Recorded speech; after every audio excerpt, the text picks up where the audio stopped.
Welcome back students. I hope you are doing well. So जैसे कि last classes में हमने पढ़ा था कि टाइप ऑफ कॉन्ट्रैक्ट्स क्या होते हैं, देन उसके बारे में हमने उसके अंदर उसके एसेंशियल एलिमेंट्स क्या होते हैं। तो वो हमने एक ओवरव्यू लिया था।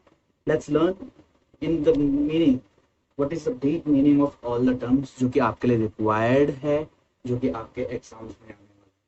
तो जो आज हम टर्म पिक करने वाले हैं वो हम पिक करेंगे टर्म ऑफर। टर्म ऑफर, इसमें हमने पढ़ा था कि एक कॉन्ट्रैक्ट को वैलिड बनाने के लिए ऑफर होना कंपलसरी है, बट हमें ये भी जानना होगा कि प्रपोजल, एक ऑफर, उससे रिलेटेड जो भी हमारे इम्प्लीकेशंस हैं, जो भी हमारी गाइडलाइंस हैं, और हमें उसको कैसे स्टडी करना है वो सब हम जानेंगे। तो सबसे पहले जो हमारा ऑफर आता है वो इंडियन कॉन्ट्रैक्ट एक्ट में सेक्शन 2A गवर्न करता है। तो सेक्शन 2A, और इसको डिफाइन करने का, उसको समझने का सबसे इजी जो वे है वो मैं आपको बता देता हूँ। तो हमारा ऑफर की जो definition as per section 2A क्या कहता है, when a person signifies to another, when a person signifies to another willingness to do। हमने जो पढ़ा था कंसिडरेशन में, विलिंगनेस, ये क्या कर रहा है, विलिंगनेस, विलिंगनेस टू डू और not, to do or not। So when a person signifies to another his willingness to do something or to be abstain from something with a view to get the consent of that person। तो ये क्या कर रहा है यहाँ से, ये willingness दे रहा है अपनी, और इसके रिटर्न में क्या चाहिए, उसकी कंसेंट। तो इसको रिटर्न में क्या चाहिए, उसकी consent, with a view to obtain the assent or consent of that person to such act or abstinence is called a proposal।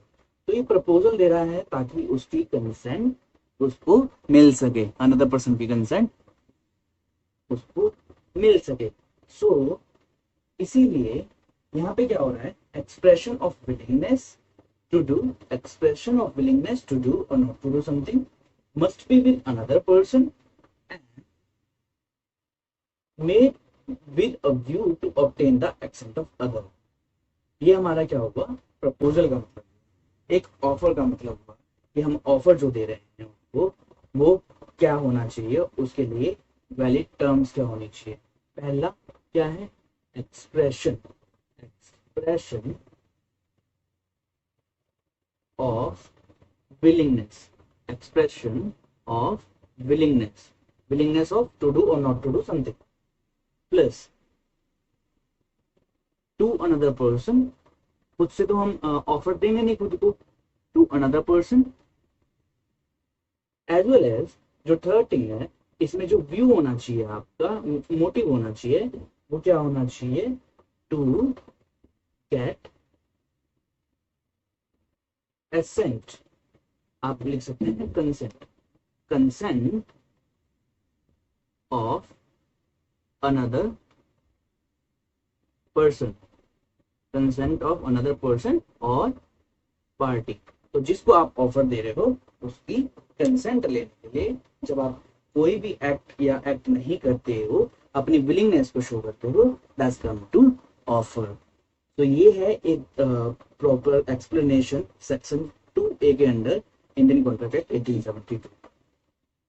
अब इसके बाद हम पढ़ने वाले हैं कि जो रूल्स हमारे जो अप्लाई होते हैं फॉर अ वैलिड ऑफर। अभी हमने पढ़ा था इससे पहले rules elements of a valid contract, हम पढ़ेंगे एक वैलिड ऑफर के बारे में। तो क्लास, ये हमारे पास कुछ रूल्स हैं एक वैलिड ऑफर के। तो जो सबसे पहला होता है हमारे पास आता है एक्सप्रेस और इम्प्लाइड। जैसे कि हमने कॉन्ट्रैक्ट के जब बारे में पढ़ा था, तब हमने पढ़ा था कि कॉन्ट्रैक्ट कैन बी एक्सप्रेस और implied, agreement can be express और इम्प्लाइड। अग्रीमेंट कहाँ से स्टार्ट होता है, हमारा ऑफर से।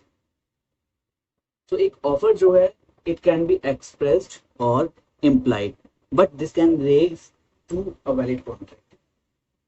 सेकंड पॉइंट जो हमारा आता है, give rise to legal obligations. जो भी आप एक ऑफर दे रहे हो, जो भी आप एक ऑफर कर रहे हो, that should give rise to obligations. मान लीजिए मैंने अपने दोस्त को कहा कि मैं तुम्हें मूवी दिखाने ले जाऊंगा एंड मैं बाद में मुकर गया, क्या वो मेरे पे केस कर सकता है कि इसने मेरे को मूवी के लिए बोला था एंड ही डिनाइड? नहीं, क्योंकि वो एक लीगल ऑब्लिगेशंस नहीं राइज करता है। इसीलिए जितने भी सोशल होते हैं, हमारे सोशल टाइप के ऑफर्स होते हैं, वो हम एक वैलिड ऑफर ही नहीं मानते हैं as per Indian contract act, because वो लीगल ऑब्लिगेशंस को राइज नहीं देगा। सर्टेन टर्म्स होनी चाहिए, जितने भी टर्म्स हैं वो तो जो टर्म्स होनी चाहिए वो सर्टेन होनी चाहिए। मान लीजिए एग्जांपल एक इसमें हम लेके चलते हैं, एक्स ने वाई से कहा, एक्स ने वाई से कहा कि ये जो हॉर्स है मैं प्रॉमिस करता हूं मैं तुमसे बाय कर लूंगा अगर एक्स ये आने वाली रेस जीत जाता है। तो क्या यहाँ पे ये टर्म थी जो सर्टेन थी, इंडिपेंडेंट थी? This is loose term, this is way, this is वो। सो इस वजह से हम यहाँ पे इसको एक प्रॉपर ऑफर नहीं मान सकते हैं। चौथी बात आती है यहाँ पे इनविटेशन टू ऑफर, ITO।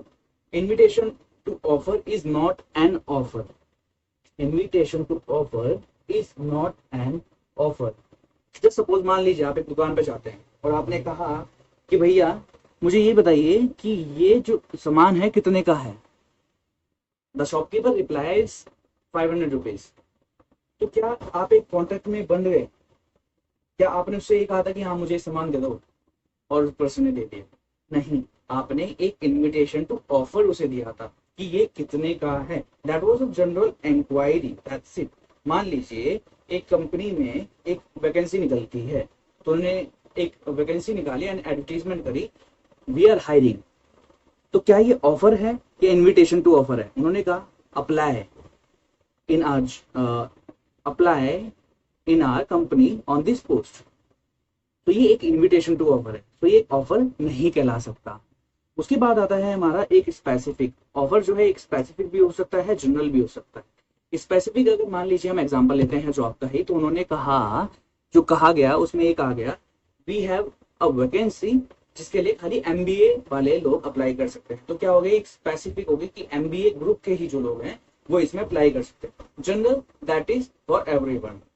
तो एक इजी एग्जांपल था।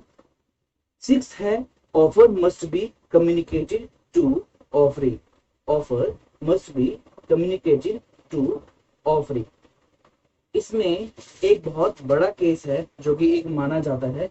होता क्या है कि एक बार एक पर्सन ने एक ऑफर निकाला मार्केट में कि जो भी मेरे कुत्ते को ढूंढ के लाएगा मैं उसे $1000 दूंगा। कुत्ता उसका खो गया था, उनका डॉगी खो गया था, तो उन्होंने कहा $1000 का इनाम दूंगा।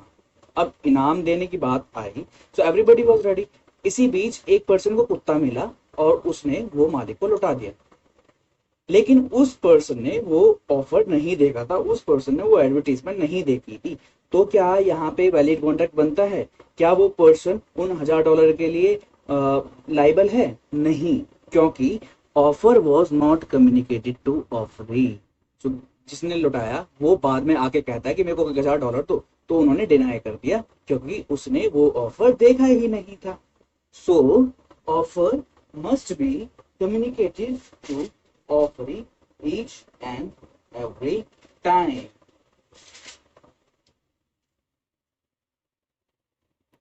सो क्लास हम इसमें 3 पॉइंट और पढ़ेंगे।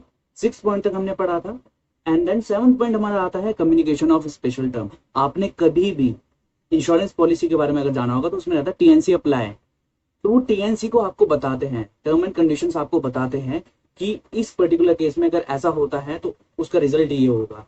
तो कोई भी अगर कम्युनिकेशन ऑफ स्पेशल टर्म नहीं हुआ है वो एक वैलिड ऑफर नहीं होगा।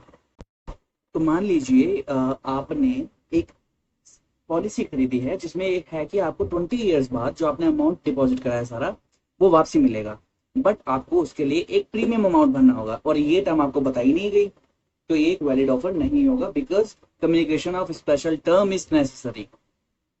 जो एक पॉइंट आता है, non compliance would not lead to acceptance. ऐसा नहीं होना चाहिए कि अभी अगर आपने ऐसा नहीं करा it means you are accepting the offer. मान लीजिए मैं आपके पास आता हूं, मैंने कहा मैं तुम्हें अपनी बाइक बेचना चाहता हूं और अगर तुमने ना कहा तो इसका मतलब मैं ये समझ लूंगा तुम खरीदना चाहते हो।